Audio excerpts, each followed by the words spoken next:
All right, welcome everybody to our Saturday afternoon program, Women Across the Trail, where we are going to be focusing on 4 different women who work in different sectors of the trail for the Park Service, for nonprofit, for state governments, and for themselves in some ways. My name is Sarah Cawley. I am the Executive Director of the Lewis and Clark Trail Heritage Foundation. And I would like to start off with our land acknowledgement. We gratefully acknowledge the Native peoples who have lived on this land for millennia. Their dedication to the land and their communities runs deep within the hearts of those past, present, and future. This dedication encourages the Lewis and Clark Trail Heritage Foundation to continue developing among diverse communities an understanding of and an appreciation for the commitment of Native peoples to this nation and the significance of the Lewis and Clark expedition. So like I said, my name is Sarah, but today we are not going to be focusing on me. We're going to be focusing on the 4 others that you see on your screen. So I'm going to let them take a moment to introduce themselves, and then we will get started. So I'm going to go just with who I see on my screen popping up first. Shannon, can you introduce yourself for us? Yeah, so I'm the Interpretive Resource Specialist at the Lewis and Clark Interpretive Center in Fort Mandan State Historic Site in Washburn, North Dakota. So I'm on Mandan, Hidatsa, and Arikara homeland, and it's almost spring here. We had too much snow up until a few weeks ago, but just like Lewis and Clark. Perfect. Thank you. Jimmy, can you introduce yourself, please? Hi, I'm Jimmy Mohler. I am coming to you from Liberty, Missouri, despite the fact that my background comes from beautiful Idaho. I am actually retired, but work on the trail as a tour guide, a study leader for Road Scholar tours throughout the Northwest. I've also been a seasonal ranger on the Lewis and Clark Trail for 3 different summers and work as a volunteer for the foundation. Thank you. Okay, Cynthia. Hi, I'm Cynthia Thompson, and I am the Executive Director of the Lewis and Clark National Park Association, and I am located at the Fort Clatsop unit at the Pacific end of the trail in Astoria, Oregon. We do have 9 different units spanning the area, both sides of the Columbia, Washington, and Oregon. And we are on Chinook and Clatsop indigenous lands at this time. Basically, we support the Lewis and Clark National Historical Park with financial and administrative support for their historical and educational programs. Okay, awesome. Thank you. And Karla. Hello, my name is Karla Sigala, and I am currently serving as the interpretive specialist of the National Park Service Lewis and Clark National Historic Trail. And I am calling in from Omaha, Nebraska, which is where our headquarters office is.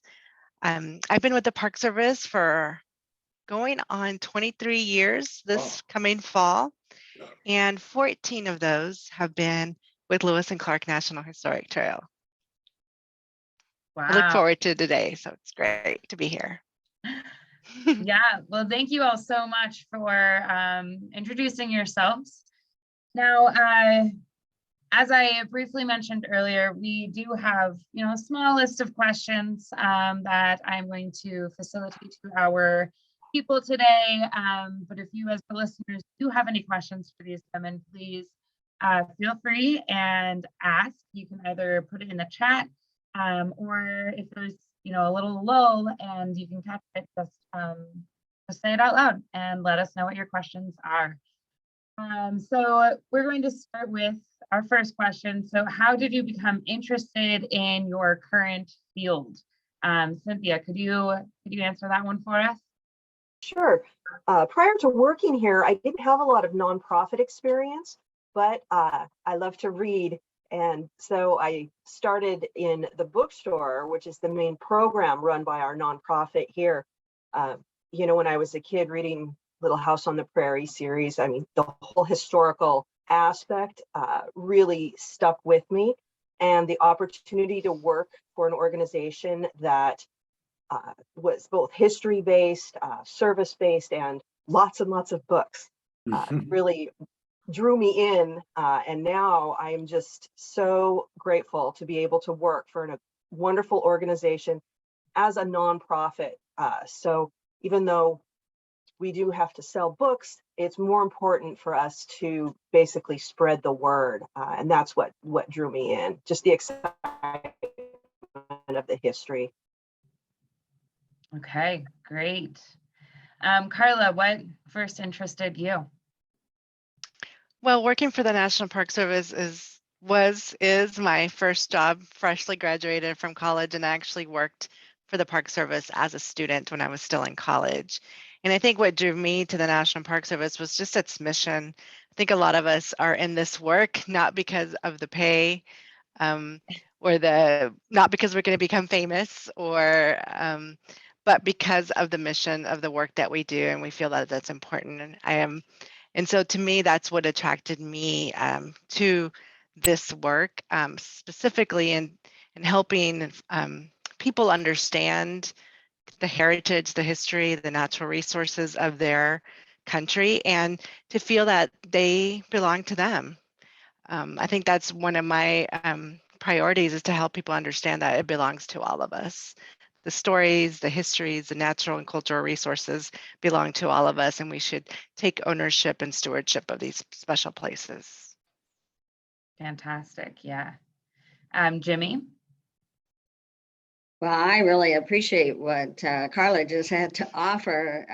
I reached a point in my other life career in 1999 that I was able to take the summer and ranger as a seasonal at what's now called Gateway Arch National Park. Then it was Jefferson National Expansion Memorial in my hometown of St. Louis. So that being my hometown and the starting point and the ending point of the actual adventure was very exciting for me. And I have to say, it has more to do with people than anything else. There were 2 National Park Service rangers there, one a seasonal, Dick Boss, and another one permanent, Nancy Hoppy, who were just on fire for Lewis and Clark. And that enthusiasm and their knowledge just really got me, of all the directions I could have gone that summer with the rangering there, really launched me.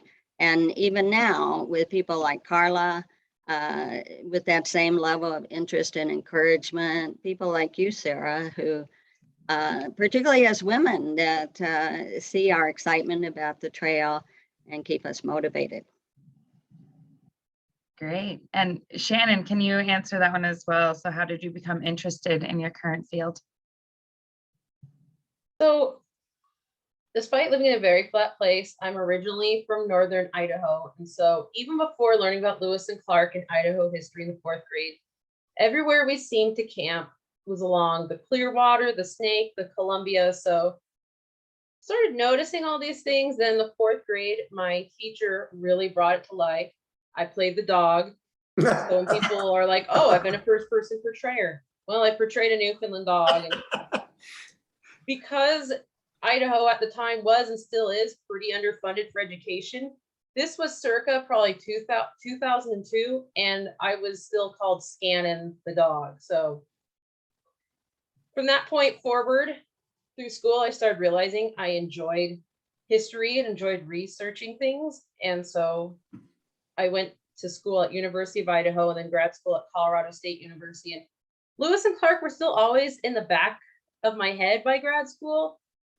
And then after grad school, looking for work, and my site I'm at now had a seasonal job posting. And I was like, I know about Lewis and Clark. I know way too much about that. So somehow I thought I had jumped out of Lewis and Clark, and then I jumped back, or they grabbed me. I don't know.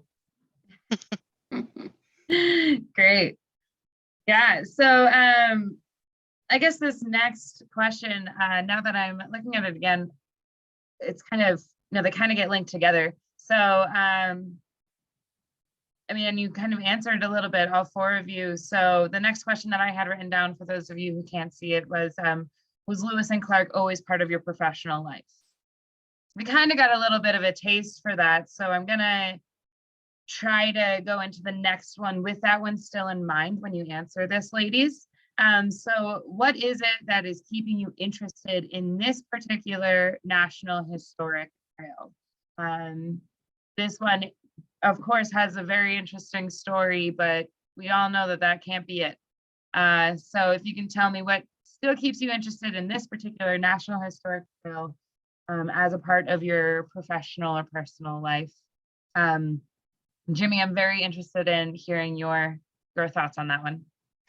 Well, I appreciate that. I was a CPA in my former life and mostly linked to finance.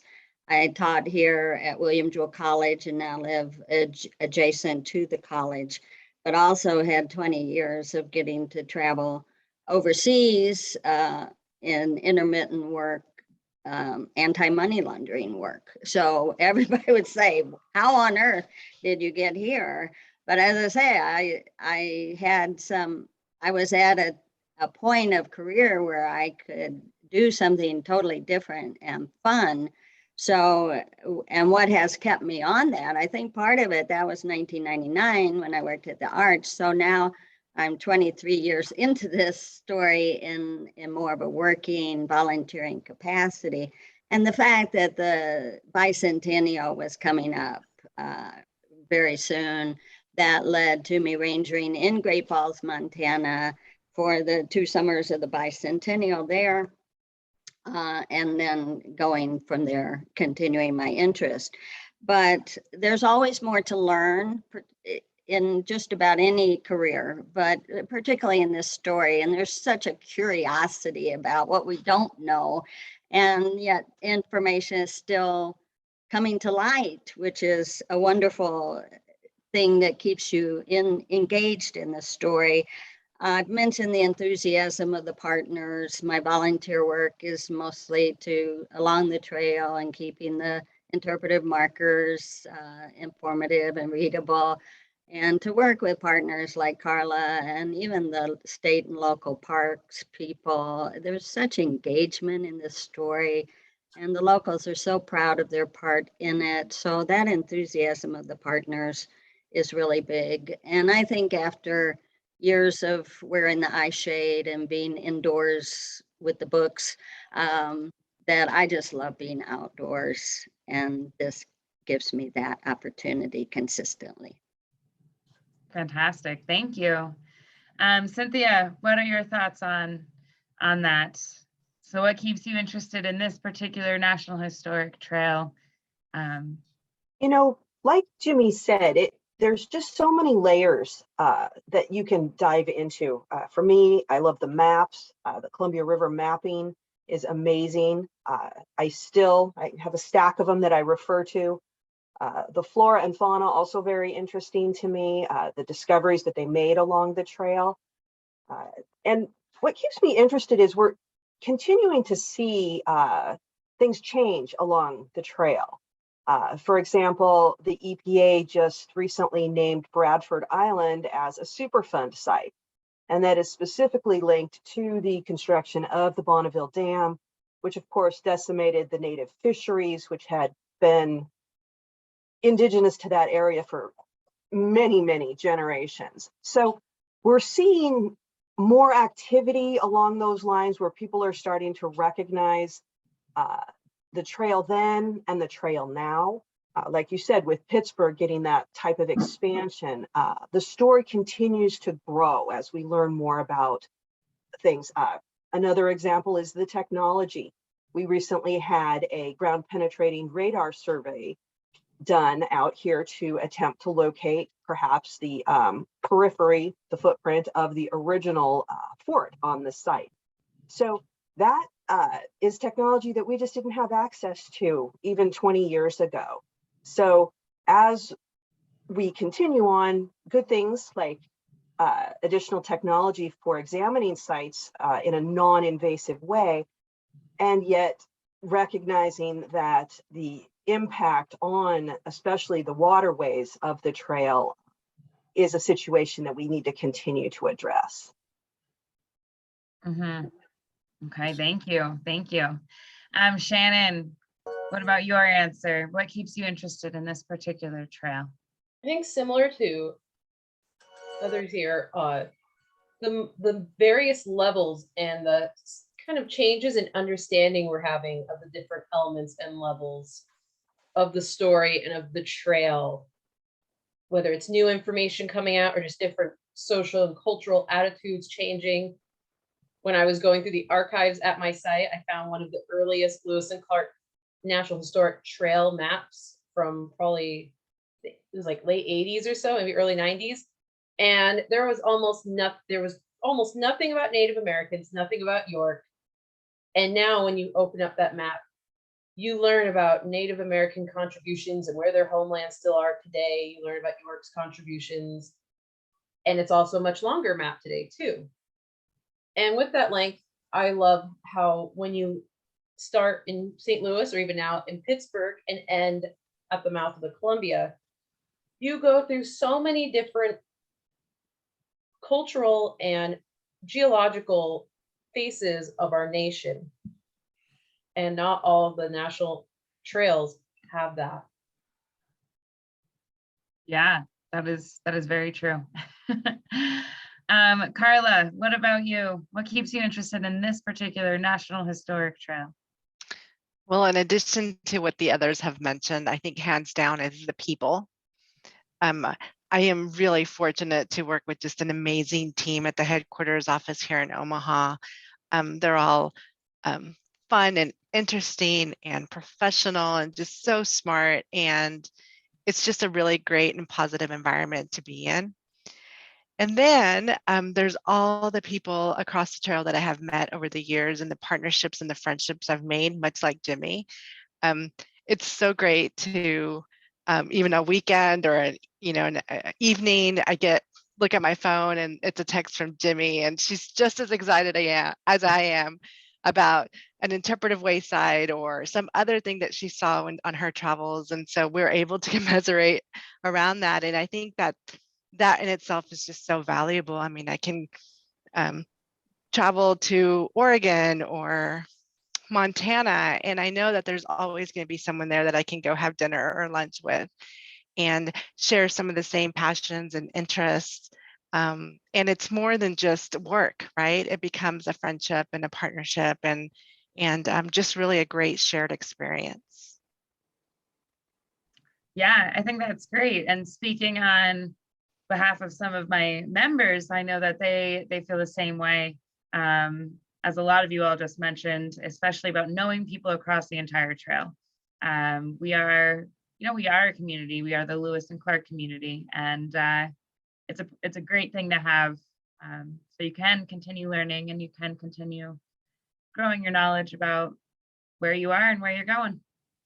Great. And that is 6 degrees of separation, to use that phrase that, I didn't know Cynthia, but she and I both know Sally. And that's the way it goes when you are together. You don't have to ask too many questions before you know folks That's on true. the trail. Yes. It's a small world, isn't it? Yeah. So if one could even do this, what would be your favorite part of the trail and why? Favorite part to explore if you haven't done it yet, or favorite part that you have explored and that will forever be your favorite part? Karla, let's start with you. Oh, I get to start. I get to start. Good luck. This is the hardest question. I'm sure everyone's gonna have a difficulty doing this, but I'm gonna pick one that's close to where I live, and that's Spirit Mound in South Dakota. And I think that site to me is particularly important because it is such a significant cultural site to the local tribes in the area. But it's also the place that for sure that they traveled, and Lewis and Clark and some of the expedition members were there and they saw that same landscape, they walked the same steps. And so it's that duality that you can see both sides of the story of those that were living there and those that came through on that, on that expedition. And so, not to mention, it's just a beautiful prairie, restored prairie area, and it's close to the Missouri River. So I think a lot of times some of these places are undervalued, especially when you always look, maybe the Columbia River or the mountains, but I really like to explore areas in my local, close to home. So I think that's one for me that I'd like to put out there. Perfect. Perfect. Now, Shannon, I want to ask you this question, but can I say that you can't say Fort Mandan? I won't say Fort Mandan. Okay. This one's hard for me because I've traveled a lot, almost all of the entire trail from St. Louis to the ocean, although I still haven't been to Lemhi Pass in Idaho, which if you've been to Idaho, you know why. It's still hard to get around there. And this, I'm going to say this would be a very big window. I'm going to save most of the Montana section from the White Cliffs into the Bitterroots, because I think about even growing up, going along the Clearwater and the state in Columbia all the time was exciting. But when even now, as a kid going to Montana, whoa, it's different. It's not Idaho. And it's so many exciting Lewis and Clark moments happen where their mettle as a team is shown, where Sacagawea really, if anyone's wondering why is she here, by the time they're through there, they know exactly why she's with them. And now that I live in North Dakota, whenever I get to go to Montana, it's very exciting because I actually get to see elevation in the land again. Like even going on, whether you're on US 2 or you're on I-94, the moment you start to see the mountains poking up above the prairie, that's exciting. And it's almost imagining that for Lewis and Clark. And although I don't have to trade for horses to get over the mountains, it's still the idea of, will there be a mountain pass open, or will the snow be showing up in October? So some similarities. Yeah, for sure. And we can make it to the mountains a lot faster now than they could have, but That thank section of goodness. I-94 in eastern Montana is still the longest stretch of freeway in the world. It's true. Yeah. Thank you. So Cynthia, what is your favorite? And might I ask it not to be Astoria? All right. Well, honestly, I haven't traveled that much of the trail. I did experience the White Cliffs area with you, Sarah, on the canoe trip last summer, which literally life-changing experience to see another part of the trail. As an Oregon native, of course, I'm most familiar with the Columbia to the Pacific portion, but that section, and like others have said, just seeing the same things that they saw is just amazing. And we get that here in Oregon. I'm planning to do some hikes on some of the islands in the Columbia where they camped. There are still places to explore. Mostly for myself, that would be hiking, relatively shorter trails. So I would say, everything from Montana west. And someday I do hope to get out. I was hoping to go to Gateway Arches this spring. It didn't happen. I was considering Pittsburgh. Again, I don't think it's going to happen, but I really want to see more of the trail. As you say, the different terrain that they had to go through. And of course, the Columbia being the most dramatic, being a huge gorge. But of course, the gates of the mountains the same way. For me, I think it's the waterway. That's just what resonates with me the most as someone who likes to spend time on the water. So all the water. All the water. Yeah. Thanks for that, Cynthia. And as you do start traveling more, like we were just talking about, we have this full community out there. So there's somebody that we can connect you with across the trail. Right? I want to camp my way all the way to the end. That would be amazing, like car camping. That would be fantastic. Yeah, And it's a goal. When I retire, blog about it and then do a program about it. Right. Yeah. Jimmy, what about you? What's your favorite part of the trail? Because you have traveled so much of it. Yes, yes. And I say starting in Monticello, traveling the trail and including Philadelphia and Harper's Ferry and all points to Astoria. I'm sure we all get this question a lot, and it's just like traveling in general.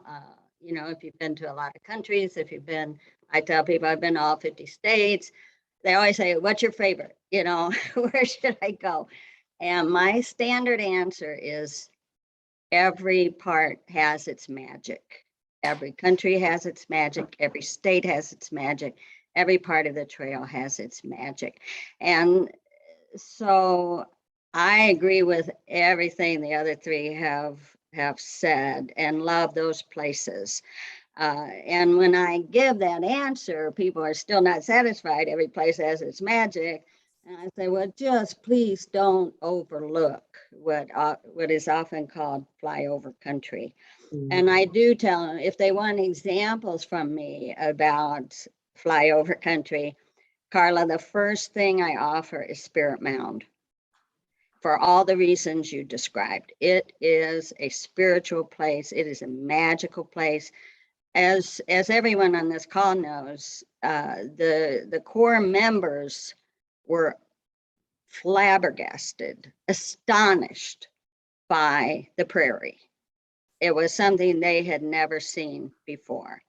And so that does have a beauty all its own.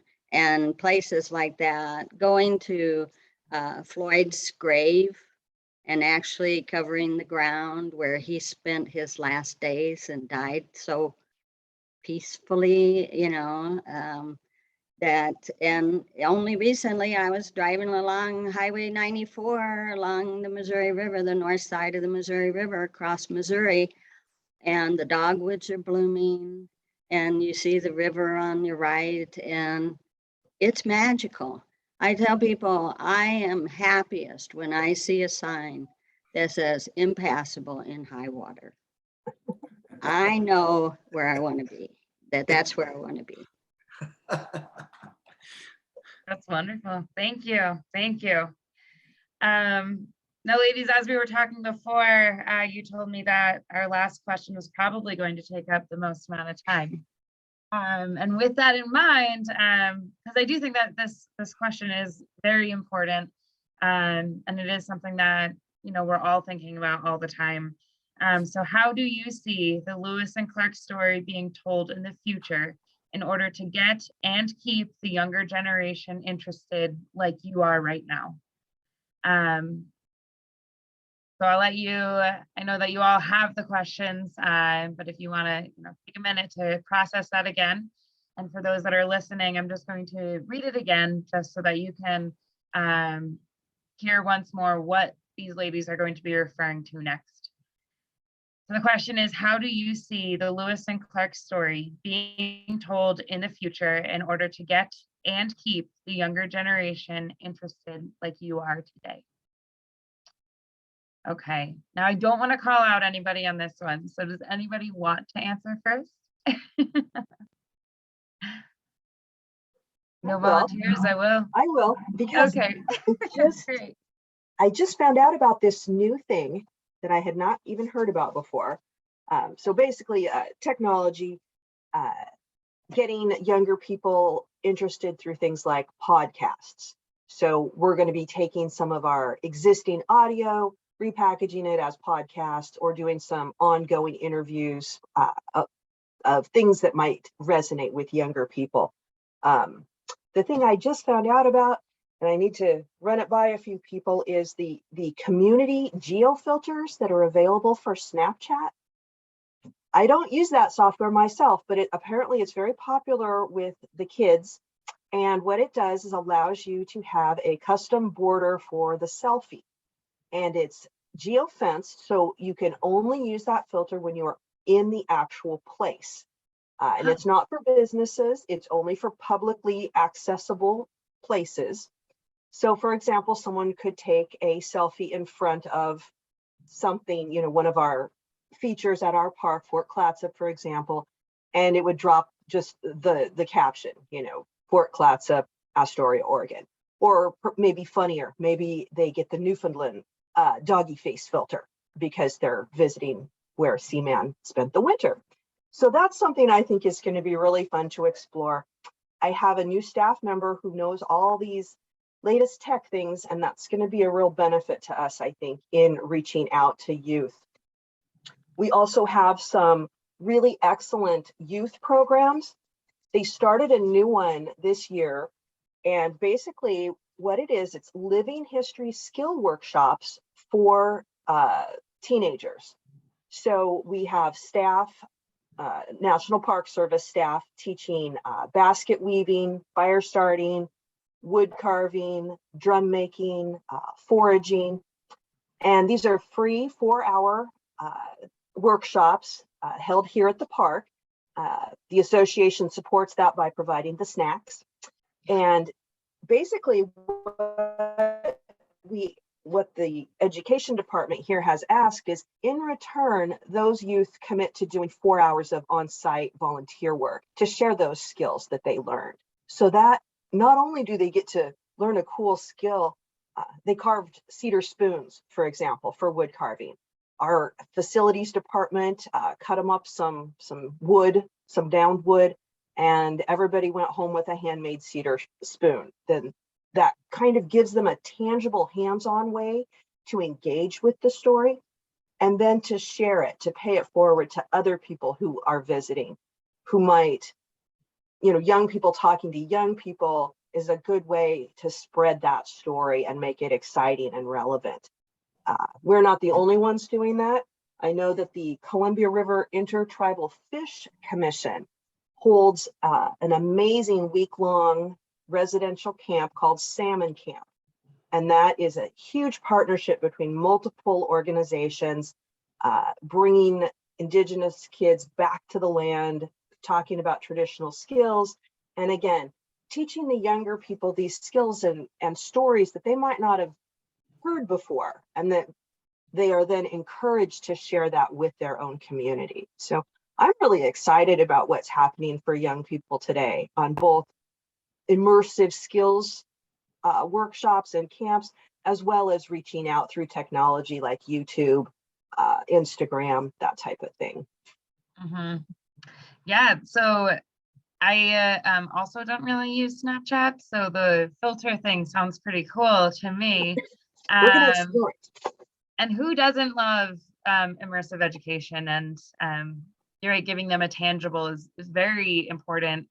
Kids love running home and being like, Mom, look what I did. So that's a great way to do it, because then it increases their chatting at the dinner table. So perfect. Shannon, what about you? How do you see the story being told in the future in order to get and keep the younger generation interested? So I definitely think that a lot of technology and virtual tools will be helpful, especially because that can bring in audiences that don't live along the trail, or maybe live along different parts. And I think it's going to have to diversify, which the story itself is very diverse, even though the telling of it hasn't always been. And I think about the children who come to my site. We're in the midst of field trip season, hardcore right now, and all the kids get excited. But what I love is whenever we have kids who are from schools that are majority Native American, especially the 3 affiliated tribes, kids who have a stake in the telling, they seem to get the most excited. And some of them, their teachers have said that compared to some places they brought their kids to on field trips, we include those voices in how we interpret the story and in our exhibits. And so I think in the future, you will see, in order to keep younger audiences coming in, is to not only show how exciting the adventure was, but show how it wasn't just Lewis and Clark and some guys, and that was it. That there were a lot of different people involved with their success and who were impacted in different ways afterwards. Okay, yeah. And that's true. I mean, the way that we're doing everything now, we're telling more of everybody's story. Everybody has a voice, everybody has an opportunity. And I think that you're right, it's great that we have to keep on going forward with that. Jimmy, what about you? What's your answer for this question? Well, I agree in terms of the technology, the virtual premises. And what you were saying about the diversity, since it's been like 22, 23 years since I've really been immersed in this story, I was delighted to see, even at the bicentennial time, and Karla was around at that time too, that there was a concerted effort to bring that to life. And there was a lot of federal funding during that time, and it was to be assured that the Native voices would be heard. And sometimes it is just a matter of funding, so that those books can be written and those narratives can be recorded. So for a generation at least now, we've sought to do more of that. And I think that's something that has continued to build in wonderful ways. I'll depart a little from the technology in the sense that I see a parallel with, it may seem strange, but with symphonies, because I am keen on symphony programming also, and recently was in a conversation like this. How do we get younger people interested in classical music? But one of the points that was made was that they say, well, you go to a symphony concert and all you see is gray hair. And they say, well, people were saying that 40 years ago. And there's still people there and they still have gray hair. So those people would have been 30 maybe, when people were concerned. I'm just parlaying this into our situation in that I think I'm a perfect example. When you reach, I was 51 when I worked at the Arch, and I had grown to a point in my career where I had more freedom and could pursue other interests. And I think we should not ignore that demographic, because it's only a generation now below where I am now, is a generation below. But we can also do things to reach out in whatever groups we're associated with, to say, I didn't get on fire for this story until I had this opportunity and at this age. So we don't want to skip generations thinking it's only important that we get people who are youngsters. Another slice of it, and I see this in the foundation, that we can get pretty clubby. And that is never a good thing. Everybody needs to feel welcome in whatever age, or even other seniors who might be coming to a meeting for the first time and that kind of thing. So just always be open to inviting other people and welcoming them wholeheartedly when they come to our events.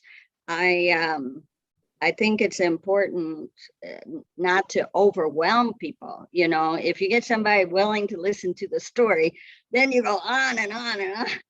It's not like they're that interested. So don't overwhelm people in telling the story in whatever age.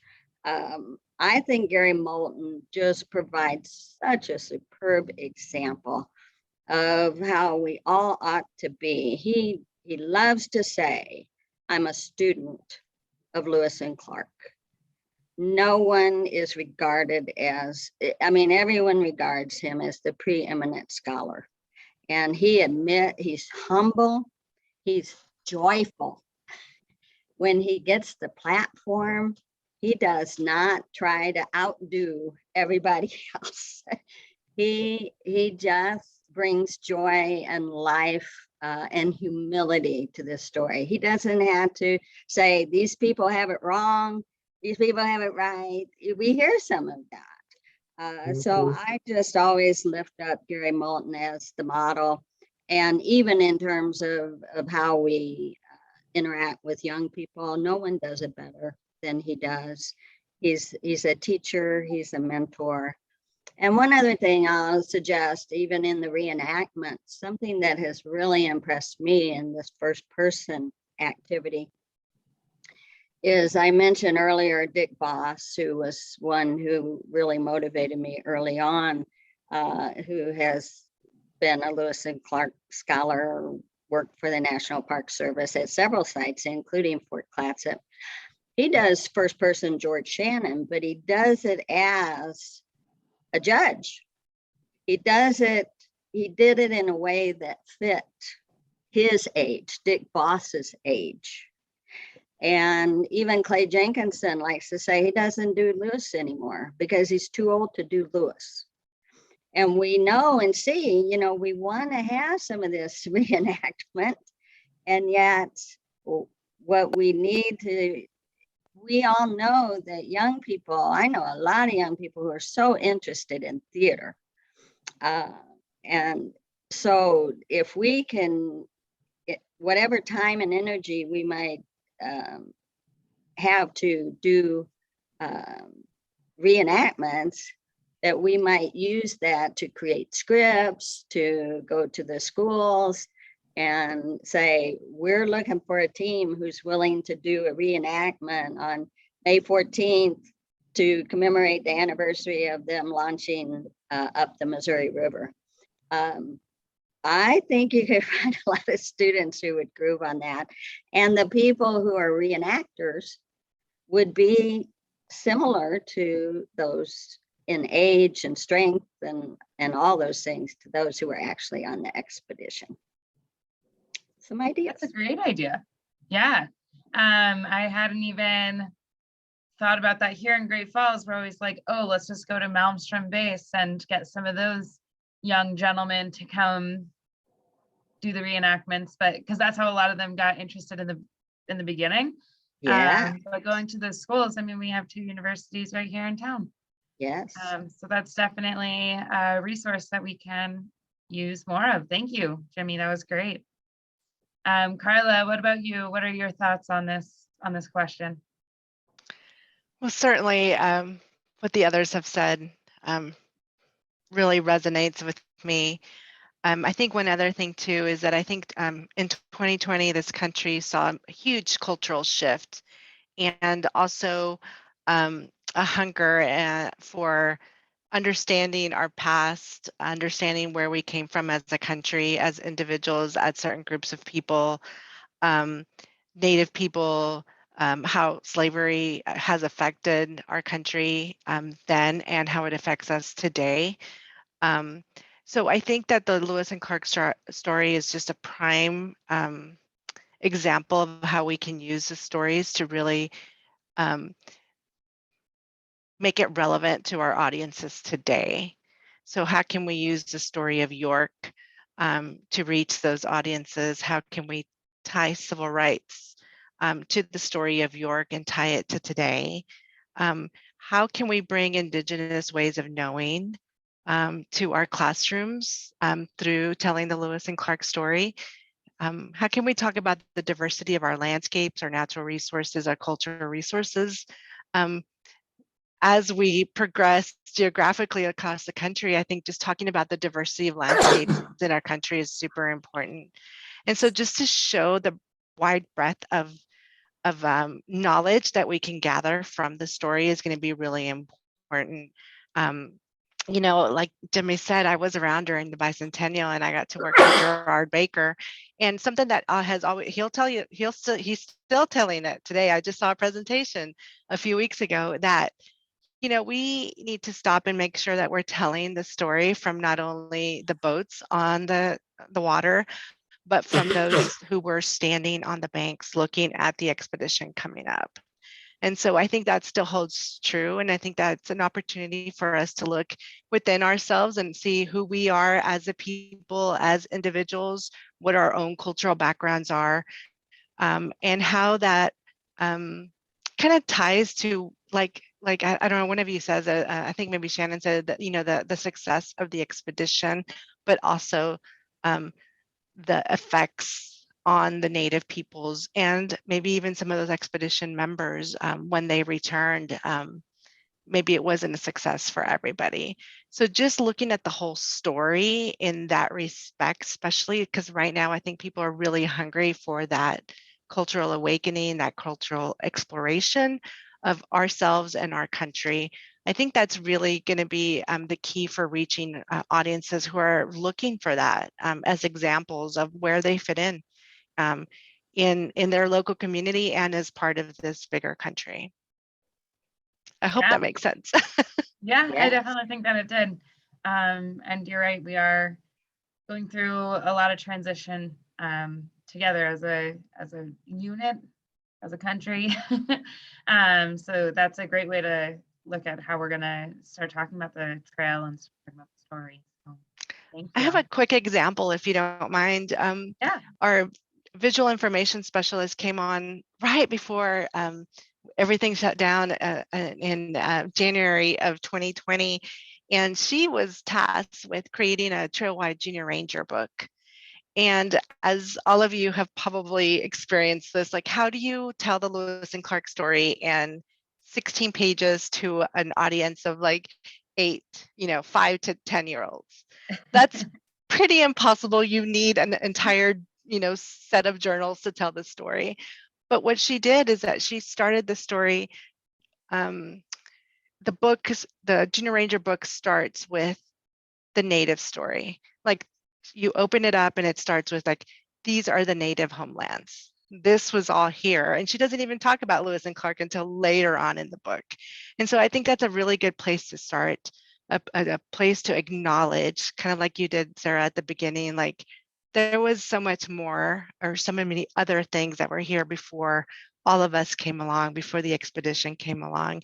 And so to start at that place of understanding, I think is going to be beneficial going forward as we look to tell the story. I think Yeah, that's a and- wonderful, sorry, go ahead.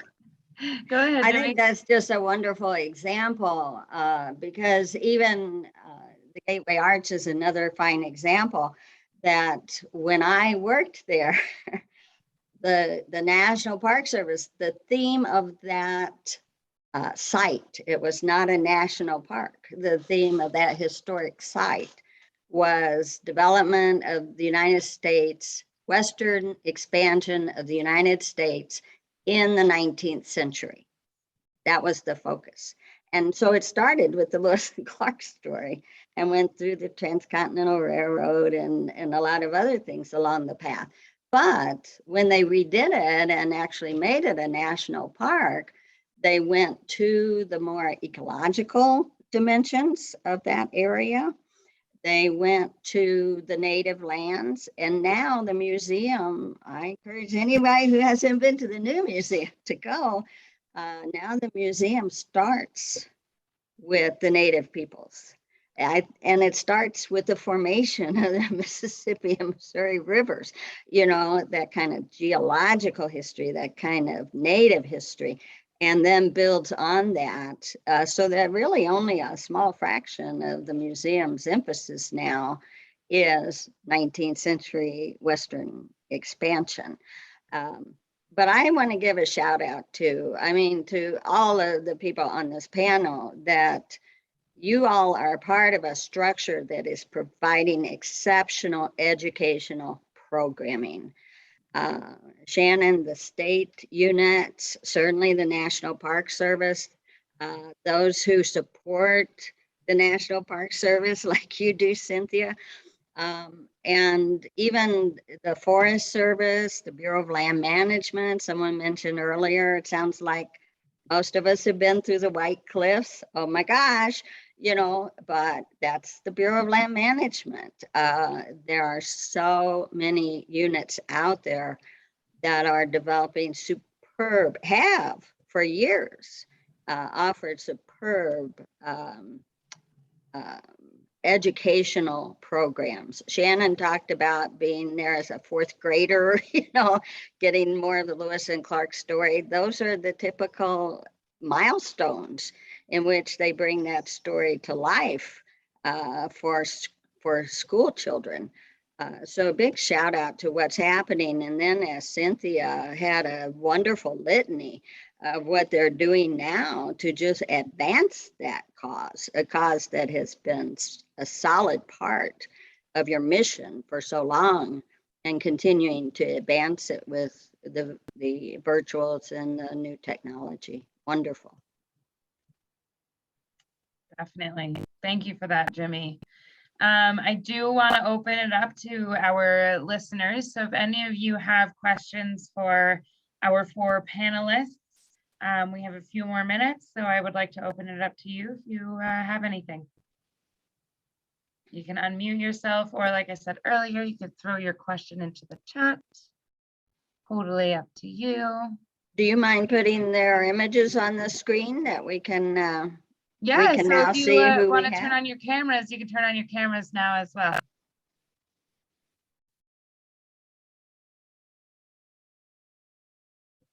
Oh, here's Phil.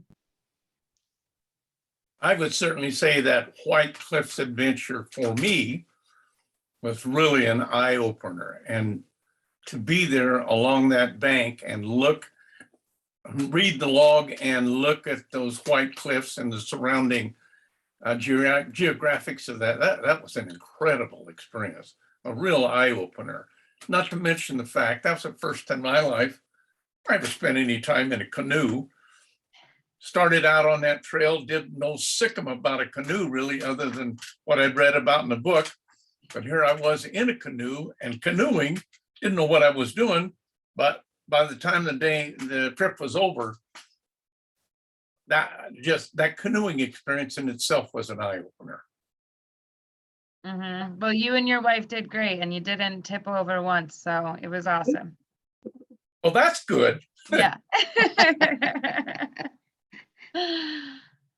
Lou, do you have any questions for these ladies? I don't have any questions, but I do want to just thank you all tremendously for the job that you did, the seriousness with which you approached this, the just so articulate and insightful comments that you all made. There were several points that I had never considered before, and I've been pretty heavily involved in this organization for a long time in the story, and it was really eye-opening to me. And I want to thank Sarah for thinking to do this and for inviting you all. Phil, thank you for your participation as well. And I just think I'm really glad I didn't forget to log into this today, because I found it really interesting and informative. So thank you all very much. Yes. Thank you all. Thanks. Well, just thanks to you, Lou, for that. You know, we talk about whether it's ethnicity, race, that people ask, what's in this story for me? And we've spoken a lot about that today. And certainly the same goes for women. I'm sure all of us on the panel get that question routinely. What's in this story for me? And you 3 did just a wonderful job of explaining, of articulating how you got interested in the story, what keeps you interested in the story. So we have to be prepared with those answers. And however, since this has been recorded, however, we can encourage people to tune into it. And if you want to know what's in it for you, you need to listen to some of this. Yes. Yeah. When I thought about this, it was mainly because it's Mother's Day weekend, and we celebrate our mothers and the women in our lives all weekend long. And I wanted to take an opportunity to celebrate the women of this trail, and you 4 were the first ones that I thought of. So thank you for saying yes, because I really wanted you 4 to be a part of this. So I'm just thrilled that we were able to have this today. And I am so excited to take what you all have said today and really process it and see what we can do, see how far we can go. And we might all be in different sections of the trail, but we are all still connected, and we can all still move forward and really bring the Lewis and Clark story and elevate the Lewis and Clark story, maybe even higher than Lemhi Pass. and really make it stand out to everybody in this country and internationally. So thank you all so much. Are there any final thoughts? And I want to leave it open for you to say anything else that you wish at this point. I think the idea that, yeah, a lot of us, I feel like, who work, especially with the public along the trail, get the question of why. Because like I still get the question of what role do you have to say in anything of this when you wouldn't have been allowed on the expedition and you're a woman? This is a man's history, and in many ways you could say it was men's history, but in many ways it is not, whether you have the more famous example of Sacagawea or the fact that kind of their success in this journey depended on many unnamed indigenous women who were very, when they went and stayed the night in earth lodges, who built those earth lodges? Women. When they're trading for crops at my site, who grew those? Women. And that I do believe we have a lot to bring to the story. I'd like to see a lot of different kinds of women besides just people like myself. I believe we do have a different perspective at times to bring. Yeah. That's for sure. Cynthia, do you have any final thoughts? I really enjoyed this. It's always great to talk to people who share some of the same interests as you do. And I like what has been said about remaining multi-generational. As we say, so much of our focus is reach out to the kids, reach out to the youth, but we have to recognize that every generation has ways to connect with the story and ways to find themselves in the story. And I do think that helps people to have a personal relationship with the history. And I think we're going to continue to see that, like with the symphony analogy. It's just how people interact with the story changes as they get older. They go from being fourth graders learning about the story to eventually perhaps being someone who can support the foundation with an endowment, because that story has always been a part of their life. And I think that's the thing. We don't want to just hit people once or twice in their lifetime, but just make it one of our, it's just one of those iconic USA stories that just really resonates with all generations. And I think that's important to remember. Great, thank you. Karla, any final thoughts? Thank you to Sarah for putting this on. I feel really fortunate to be in great company with these women. So thank you. I'm honored. Yes, thank you. Thank you. And Jimmy, you spoke earlier, but any final thoughts? Ditto. No. All right. Well, thank you all again for joining today. I am going to hit stop recording.